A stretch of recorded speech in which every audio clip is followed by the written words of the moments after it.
Here's your news for March 19th, 2020. We're starting today with some huge news from WrestleMania, as for the first time ever, the show will be hosted over 2 days. This news comes off the back of the blockbuster announcement earlier this week that WrestleMania will take place without a live crowd to help preserve the health of both fans and performers. Now, fans will be able to watch the biggest show of the year take place on April 4th and 5th this year, and the company also announced Rob Gronkowski as the guest host for both nights. The former NFL star is set to appear on this Friday's SmackDown, which will also emanate from the Performance Center, as this year's road to WrestleMania gets more unusual with every passing week. Speaking of WrestleMania, the news that this year's show will take place as a 2-day event is historic, and it certainly looks like the company isn't quite finished making history. According to Dave Meltzer, who wrote on Twitter, this year's show will take place at multiple locations and not just the Performance Center. Since WWE made the difficult decision to host shows without a live crowd, all of their events have taken place at the Performance Center, so it'll be interesting to see what other venues the company has in mind. Wherever WrestleMania ends up, fans shouldn't expect a crowd, as the WWE has made it clear that only essential personnel will be in attendance for everybody's safety. We're looking at AEW now, as after months of speculation, Matt Hardy has debuted for the company. In the closing sequence for the show, Chris Jericho and his inner circle were running down the Elite for being a man down in their upcoming Blood and Guts double cage match, as Nick Jackson, in storyline, is injured. When Nick's brother Matt revealed that they weren't a man down, this is when Hardy appeared, and the former WWE superstar will join Matt Jackson, Hangman Page, Kenny Omega, and Cody Rhodes in their Blood and Guts match against the Inner Circle next week. Though many expected Hardy to be revealed as the leader of the Dark Order, this clearly didn't happen, though we doubt Hardy will be complaining, as he's gone from being a jobber on Raw to a main event feud on AEW Dynamite. Back to WWE now, and a new date has been set for their Madison Square Garden live event that was supposed to take place this Sunday. In a statement from the Madison Square Garden website, it was confirmed that the show will now take place on Saturday, June 27th, and that all original tickets will be honored for that event. The show that was meant to happen this Sunday was supposed to be a part of WWE's road to WrestleMania, including an appearance by D-Generation X and an NXT women's title match between Rhea Ripley and Bianca Belair. Now, neither of those huge moments will be happening, though Ripley is still set to defend her title against Charlotte Flair at WrestleMania 36. Back to AEW now, and while Matt Hardy wasn't revealed as the Dark Order's Exalted One, the group did reveal their mysterious leader this week. During this week's show, it was revealed that Brody Lee is the group's leader, and fans will recognize him as former WWE superstar Luke Harper. Lee, Evil Uno, and Stu Grayson didn't waste any time in making an impact, as the trio beat down Christopher Daniels and Frankie Kazarian. This week's edition of Dynamite was supposed to take place in Lee's hometown of Rochester, New York, and it'll be interesting to see how his career goes in his new home of All Elite Wrestling.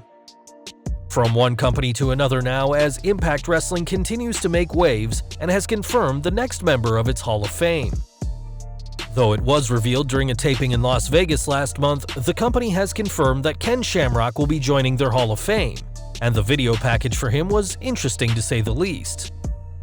In the package, Impact Wrestling used clips of his time in the WWF, including his time as an Intercontinental and Tag Team Champion, as well as his victory over The Rock at the 1998 King of the Ring.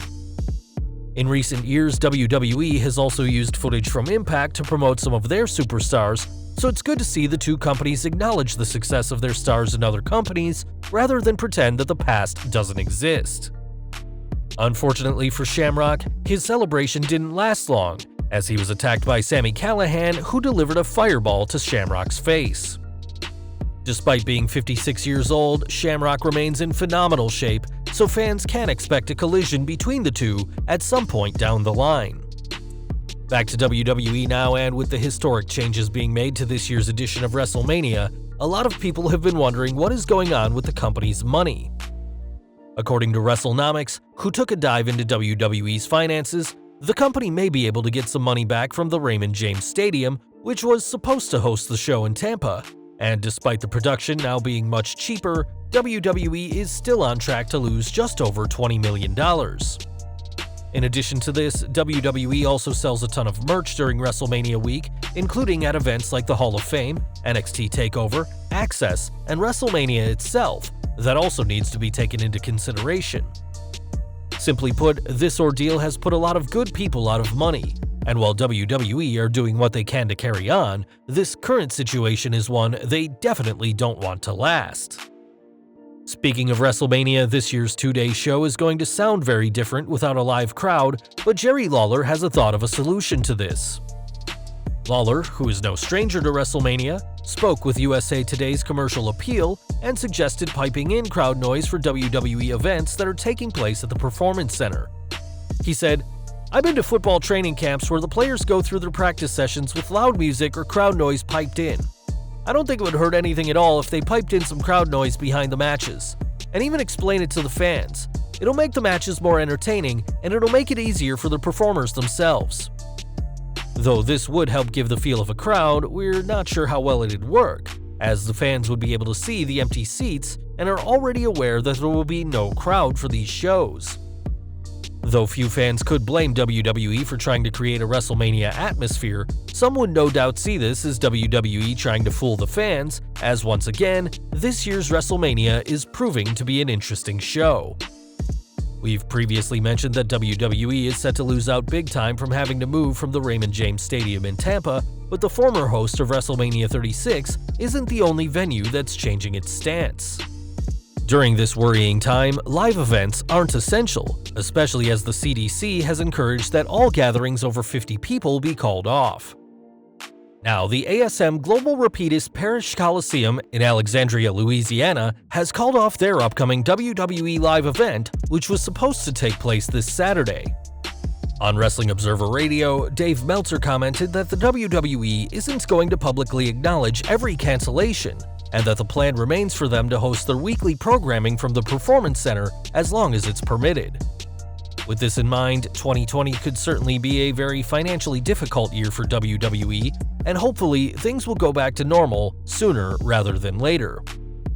We're taking a break from all this bad news to focus on something lighter, as Bret Hart and Stone Cold Steve Austin recently sat down together for Austin's Broken Skull Sessions. During the show, the Hitman revealed a story that he said had never been revealed before, and claimed that it was his influence that helped get the Rattlesnake signed. He said, "I was going to Vince all the time, and I was trying to get him to sign new guys, and I was talking about you, and you were in ECW. I said, why don't you grab Steve Austin? He was free, he was available, you're looking for new guys all the time, and they just let him go down at WCW.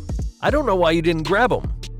I talked to Vince about it, and I remember the next week you were in the dressing room. Obviously, this worked out for WWE, as Austin would go on to become arguably the biggest star of all time, while the Hitman would enjoy some epic matches against the Texas Rattlesnake before his departure in 1997. Now, we've previously mentioned that WWE has gone after the indie promotion Freelance Wrestling after the latter promoted their upcoming In Our Warehouse event with a parody of the WWE In Your House logo. After a cease and desist, Freelance Wrestling has changed their show, and now the event, which will be co-presented by Pro Wrestling Tees, is called Warehouse Wars. The event will take place this Saturday, and this isn't the first time the WWE has used its legal team to maintain their intellectual property. When the company sent a cease and desist to the Young Bucks for using the Too Sweet gesture, the brothers used it even more and made some big money out of it, but it looks like WWE won the legal battle after sending a threatening letter. In this time of unpredictability, it's impressive to see that WWE is making sure their property isn't being used without their permission, as the top wrestling company in the world, unsurprisingly, has a big legal team to fight their battles in the courtroom. We're looking ahead to WrestleMania now, as The Undertaker is preparing for his match with AJ Styles, but the dead man has a lot more on his mind than just the Phenomenal One. On a recent safari at Myrtle Beach, the Phenom and his wife Michelle McCool got to hang out with some tigers and recorded a 45-second PSA about the jungle cats. In true Deadman style, Undertaker said that if we don't save the tigers, then no one will rest in peace, and it's good to see the iconic star use his fame for a good cause.